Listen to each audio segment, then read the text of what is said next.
Fakta di lapangan, pedagang sukses tidak berasal dari pendidikan yang sangat tinggi.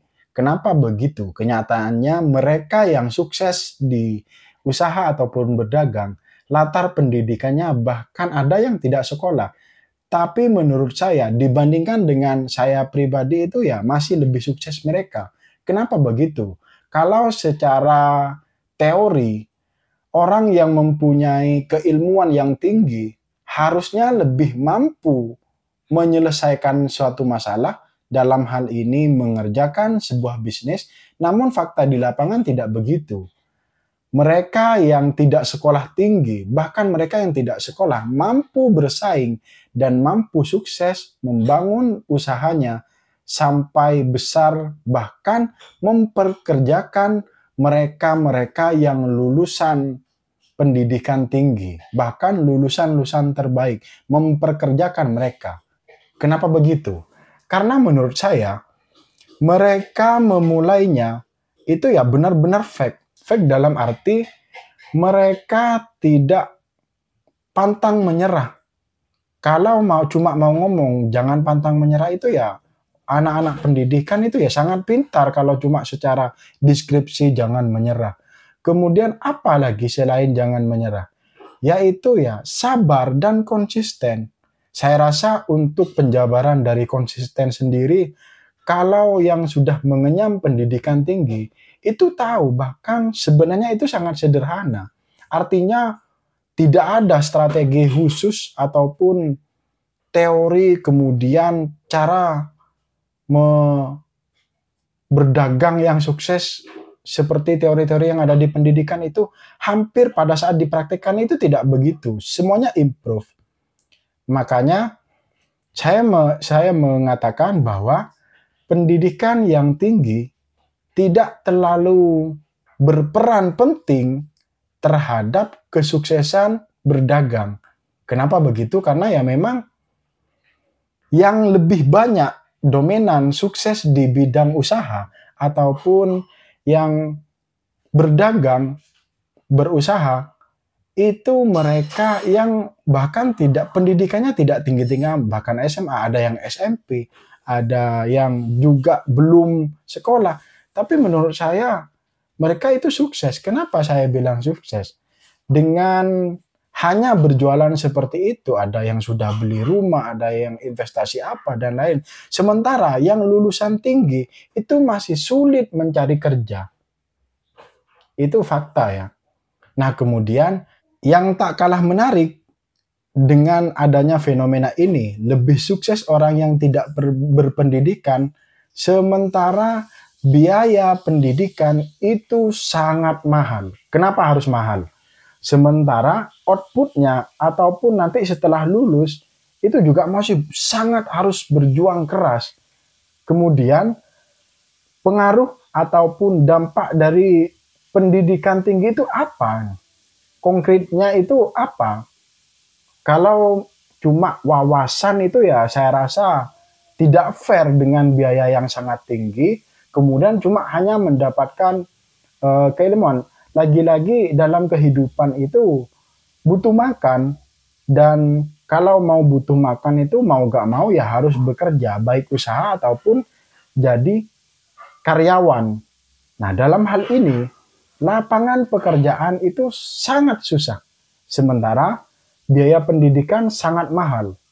Bahkan saya mengamati untuk masuk di perguruan tinggi, baik swasta ataupun negeri yang sangat favorit, itu bisa sampai puluhan juta, bahkan sampai ratusan juta. Kemudian biaya masuk sampai kuliah, bahkan sampai wisuda, itu berapa ratus juta sebenarnya. Kalau hitung-hitungan, misalkan itu didirikan sebuah bisnis, itu sudah menghasilkan berapa keuntungannya. Nah, kemudian kalau dengan bisnis itu jalan, bisa mempekerjakan mereka-mereka yang butuh pekerjaan. Secara singkat, di-compare dengan bisnis seperti itu, dalam hal ini pemerintah harusnya lebih benar-benar memperhatikan lagi. Kenapa? Karena kenyataannya tidak perlu berpendidikan sangat tinggi, tidak perlu bersekolah sangat tinggi untuk menjadi pedagang yang sangat sukses. Kecuali yang mungkin mau menjadi ilmuwan ataupun pengajar dan lain. Namun kan dari berapa ratus juta orang di Indonesia itu kan tidak semuanya menjadi keilmuan ataupun menjadi pendidik dan lain-lain. Mungkin hanya beberapa persen yang mau ke sana. Yang lain-lain itu ya gimana caranya ekonomi itu ngangkat. Bahkan tidak sedikit para lulusan kuliah ataupun lulusan SMK bahkan perkuliahan itu setelah lulus itu bingung mau ngapain. Kenapa fenomenanya seperti itu? Karena ya lapangan pekerjaan itu sangat sulit.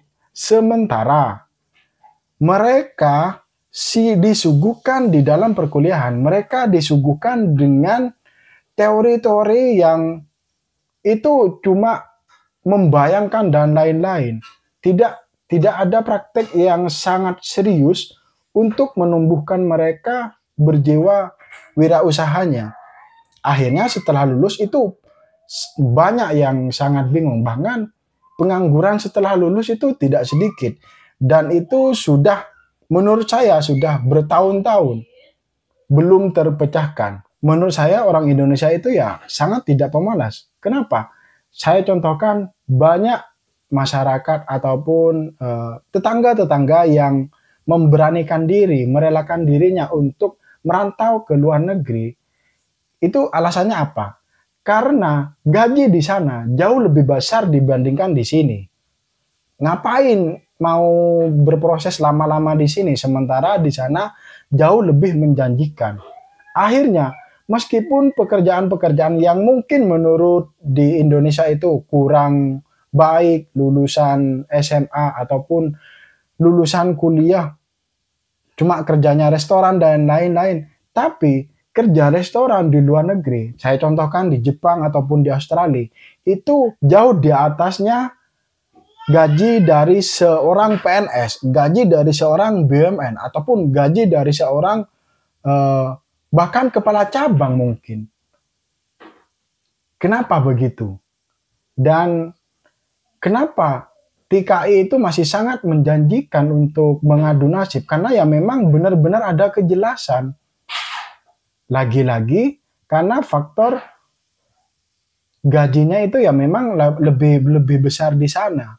Akhirnya banyak masyarakat yang mau merelakan dirinya untuk menjadi TKI semata-mata untuk mengadu nasib untuk merubah nasib ekonominya.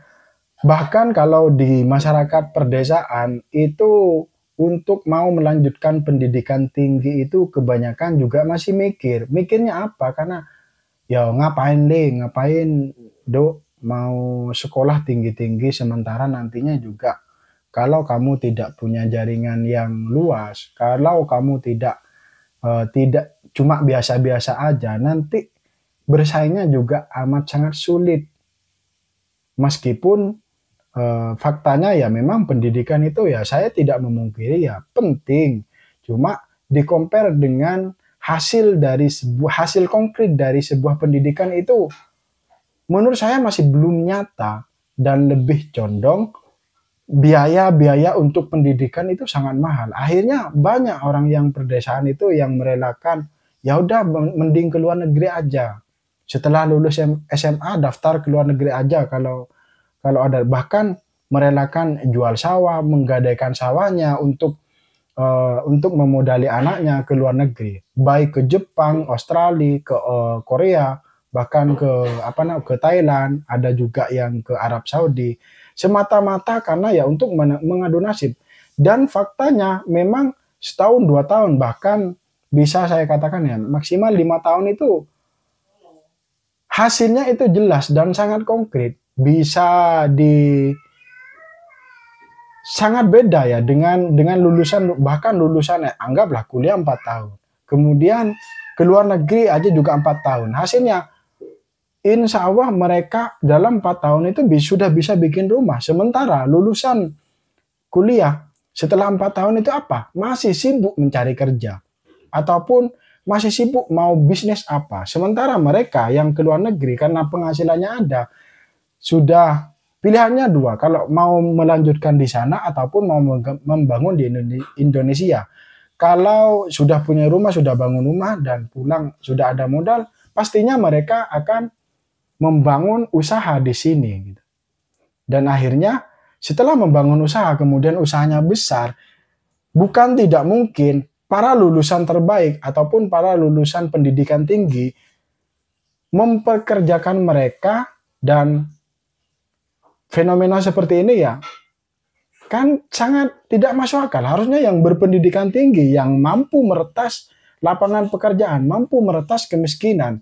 Dan kalau tidak berguna terhadap peretasan kemiskinan dan ataupun kehidupan ekonomi, tidak mampu mengubah kehidupan ekonomi baik bermasyarakat dan lain-lain, ya apa gunanya pendidikan tinggi-tinggi? Ya mending setelah SMA ya udah, kalau memang tidak mau usaha, tidak mau berdagang, ngadu nasib aja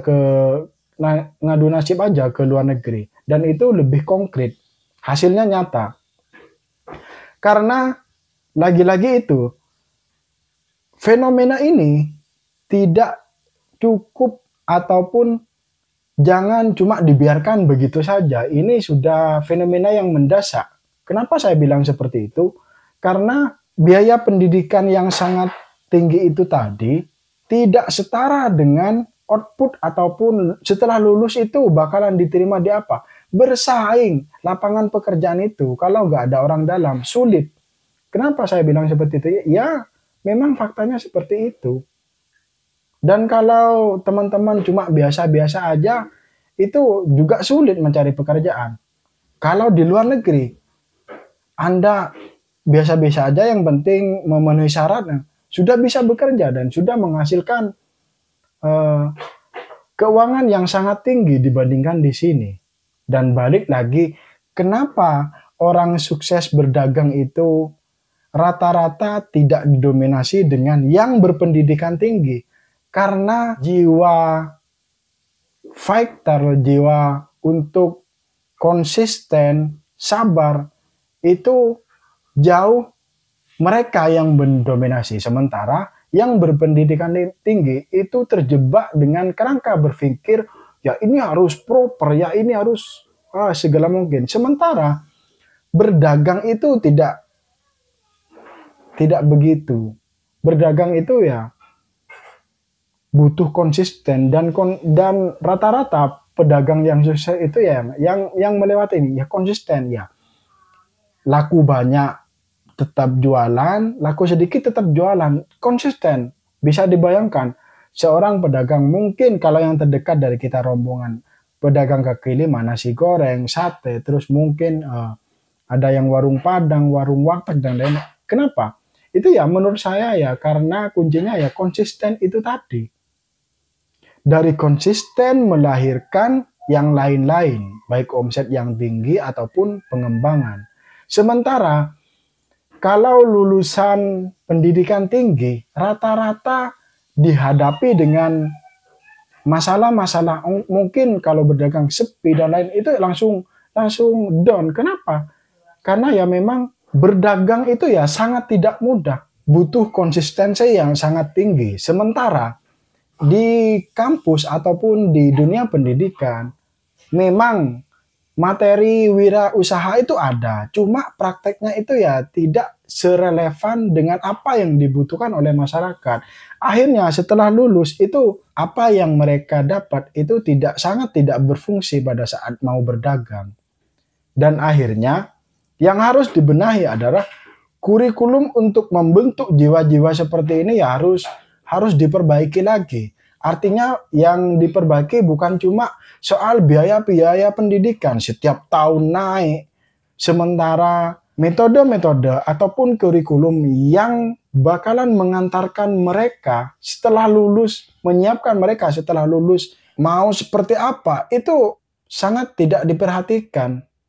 Kalau saya dengar ataupun zamannya saya itu ya perkuliahan itu ya mau gak mau kita yang harus yang harus kerja keras untuk mendapatkan ilmu.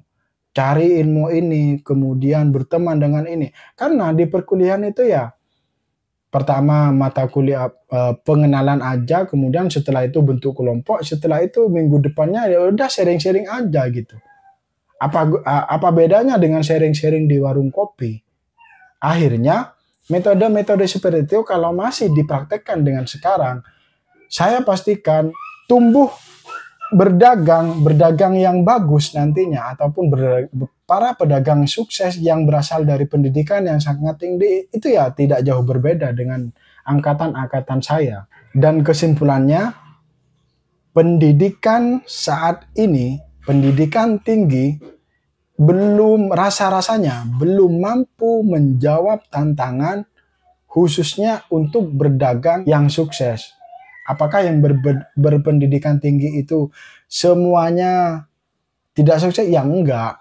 Faktanya juga ya kayak Erick Thohir, kemudian Sandiaga Uno, bahkan para yang mempunyai PT-PT besar itu ya juga berasal dari pendidikan tinggi. Akhirnya kesimpulan rata-rata, pendidikan saat ini belum mampu menjawab tantangan zaman, belum mampu menumbuhkan ataupun mencetak generasi pedagang yang sangat sukses. Dan rasa-rasanya mereka harus kuliah kehidupan ataupun langsung praktek dengan pedagang-pedagang yang mungkin tanpa sekolah. Mohon maaf kalau ada koreksi, silahkan tinggalkan di kolom komentar. Sampai jumpa di video berikutnya. Jangan lupa sholat 5 waktu.